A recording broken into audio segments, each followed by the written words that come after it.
ီးသွားခြင်းဆိုတဲ့ဝေါ်ဟာကကျွန်တော်ရဲ့စိတ်ကိုဘလောက်တောင်လောက်ခံနိုင်စွမ်းရှိပါသလဲနေရာတစ်တွေရဲ့ယနာအတွေ့အကြုံတစ်တွေရဲ့စိတ်လှုပ်ရှားမှုတွေနဲ့ပြည့်နေနေတဲ့ခီးစဉ်တွေဒါပေမဲ့တကယ်လို့များအဲ့ဒီခီးစဉ်တွေကိုကိုယ်တိုင်သွားကြရမလို့ပဲစိတ်ကူးတွေနဲ့အတူတိမ်တွေကိုစီးပြီးလိုက်ပါသွားနိုင်မယ်ဆိုရင်ရော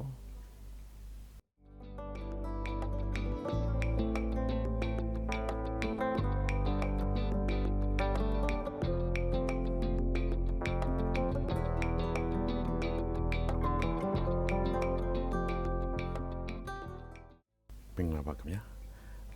ကျွန်တော်တို့ရဲ့ artist တွေကနေကြိုဆိုပါတယ်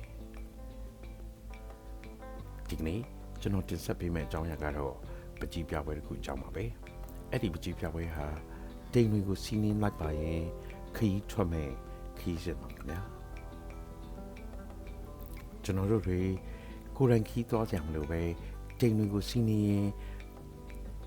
လိုက်ပါသွားနိုင်မယ်ဆိုရင်ကျွန်တော်တို့ရဲ့ခီးစင်ဟာဘလောက်များပြောစရာကောင်းလဲလို့စိတ်ကူးယဉ်ကျေးမှုပါတယ်အဲ့ဒီစိတ်ကူးကိုအဖြစ်နိုင်ဆုံးလေးပုံဖော်ပေးလိုက်တာကတော့ပကြီးဆရာအခါမျိုးရဲ့ The Journey Carried by the Clouds လို့အမည်ရတဲ့တကူရောပကြီးပြပွဲပါပဲ A.S. Sumbo နဲ့ Atomic Ashby တို့မှာတင်ဆက်ခဲ့တဲ့ဒီပြပွဲဟာကျွန်တော်တို့ကိုရေစည်းပကြီးကားတွေနဲ့အတူစိတ်ကူးရဲ့ကောင်းငင်ရမှာပြန်ဝဲခွင့်ပေးခဲ့ပါတယ်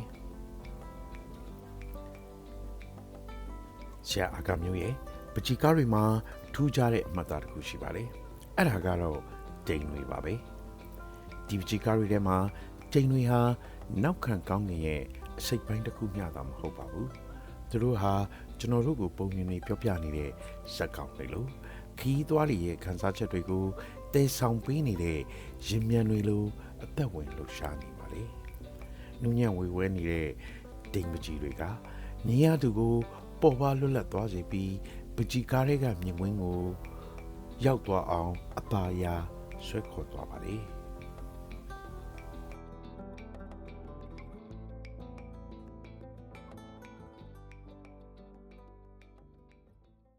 ပကြီးအမှုပညာရှင်တို့ခင်းကျင်းပြသလျက်ရှိတဲ့ art exhibition များအကြောင်းနဲ့ပြပွဲမှာပြသထားတဲ့ပကြီးကားများကို artist တွေကနေအမြဲတင်ဆက်ပေးမှာမို့ကြည့်ရှုခန်းစားလို့ရအောင် channel လေးကို subscribe လုပ်ထားပေးကြပါဦးခင်ဗျာ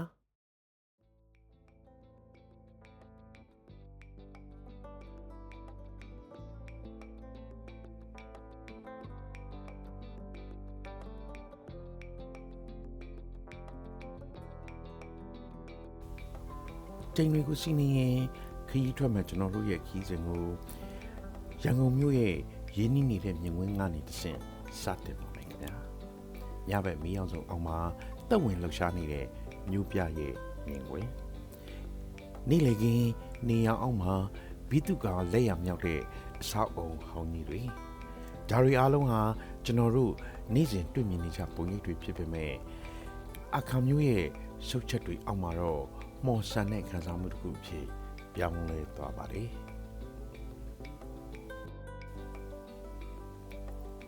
ကြီးကားရဲ့ subject နဲ့မြင်ကွင်းရာရွှေရောင်လွှမ်းနေတဲ့ညနေခင်းလင်းရောင်ဟာတရားပေါ်ကနေမြို့ပြရဲ့အသင်းလုံးကိုလှမ်းမြင်နေရတဲ့မြင်ကွင်းကိုနှွေးထွေးမှုဖြစ်ပေးထားပါတယ်ရေစည်းရဲ့ပွင့်လင်းတဲ့သဘာဝကိုအသုံးချပြီးအလင်းနဲ့အရိပ်ကိုထီထီမိမိပုံဖော်ထားတာဟာဒီမြင်ကွင်းကိုအိမ်မက်ဆန်တဲ့အလှတရားတစ်ခုအဖြစ်ပြောင်းလဲပေးလိုက်တယ်လို့ပါပဲမြို့ပြမှာတွေ့မြင်နေကြကားတွေလူတွေရဲ့ရှုပ်ထွေးလှုပ်ရှားမှုတွေကြားကနေတည်ငြိမ်နေတဲ့ဇီရီလိုရဲ့အလှကိုပေါ်လွင်အောင်ဖွဲ့ဆိုထားနိုင်တဲ့ပကြီးကချက်ပါပဲ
ကျွန်တော်တို့ခီးစဉ်ဟာ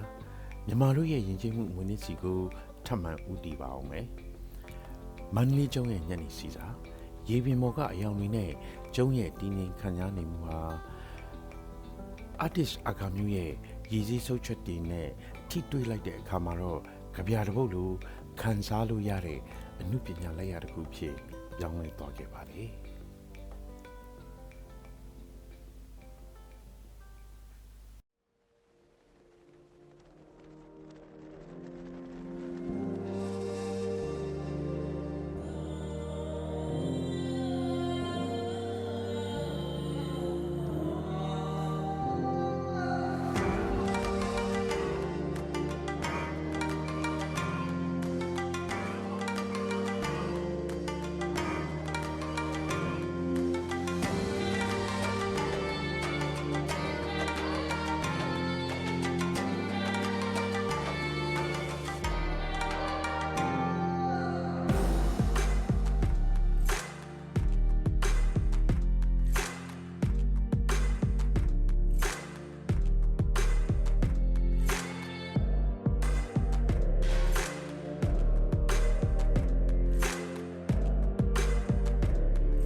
မြို့ပြရဲ့စီကားမှုတွေကနေခဏတာခွဲခွာပြီးကျွန်တော်တို့ရဲ့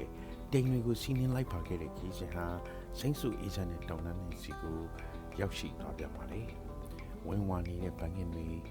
စိမ့်စုနေတဲ့တောင်ကုန်းတောင်တန်းတွေဟာကြည့်ရှုသူရဲ့စိတ်ကိုကြည်လင်လန်းဆန်းစေပြီးသဘာဝတရားရဲ့အလှပထဲမှာမြင်မျောသွားစေနိုင်ပါလေဒါကတော့ကျွန်တော်တို့ထွက်ခဲ့တဲ့ခီးစဉ်တွေကအမှတ်ရစရာဖြစ်ဖြစ်လေးတွေကိုသာပြန်လည်တင်ပြခြင်းပါ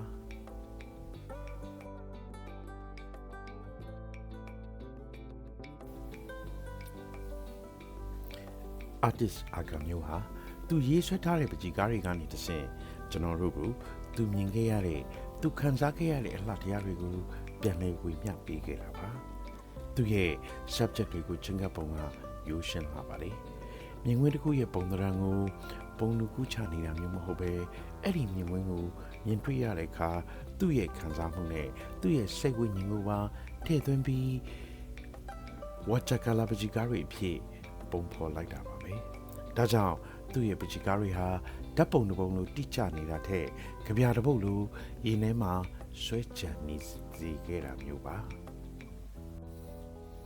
The journey carried by the clouds လို့အမည်ရတဲ့ဒီခီးစဉ်ဟာစက္ကူချက်တွေပေါ်မှာအယောင်တွေနဲ့ဖွဲ့တည်ထားတဲ့ခီးစဉ်တစ်ခုဖြစ်တာမကပဲပကြီးကားကပေးတဲ့ခံစားမှုပကြီးရှာကညွှန်ပြတဲ့စိတ်ခံစားမှုနဲ့စိတ်ကူးစိတ်တမ်းတွေဟာကျွန်တော်တို့ရဲ့နေ့စဉ်ဘဝတွေကိုအပေါ်ကိုပြန်ဝဲတက်သွားစေပြီးရင်းနှီးနေတဲ့လောကကြီးကိုအမြင်သည့်ရှုထောင့်သစ်ကနေပြန်လည်ရှာဖွေတွေ့ရှိစီမံခဲ့ပါလေ ဒီလိုပါပဲအမှုပညာဆိုတာဒီလိုခီးထွက်ခွင့်ပေးနိုင်တဲ့အကောင်းဆုံးတင်စင်တွေလိုပါပဲဒါကြောင့်ကျွန်တော်တို့တွေနောက်တစ်ခါများမှာလဲတခြားသောအမှုပညာခီးစဉ်တွေကိုထပ်မံထွက်ကြအောင်ဆိုဗျာအားလုံးကျမ်းမာချမ်းသာကြပါစေ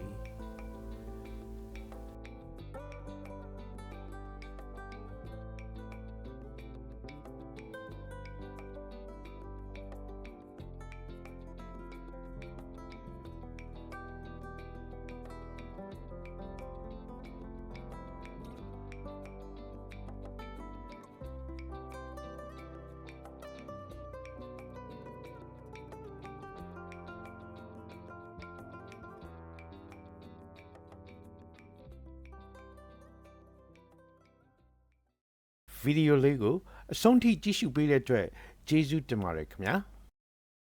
ဗီဒီယိုကိုကြိုက်နေတဲ့ရင် like and share လေးပြုလုပ်ပေးပြီးဝေဖန်အကြံပြုချက်များကို comment မှာရေးသားနိုင်ပါတယ်ခင်ဗျာပကြီးနုပညာနဲ့ပတ်သက်တဲ့အကြောင်းအရာများစွာကိုအပတ်စဉ်တင်ဆက်ပေးနေတာမို့အမြဲကြည့်ရှုလို့ရအောင်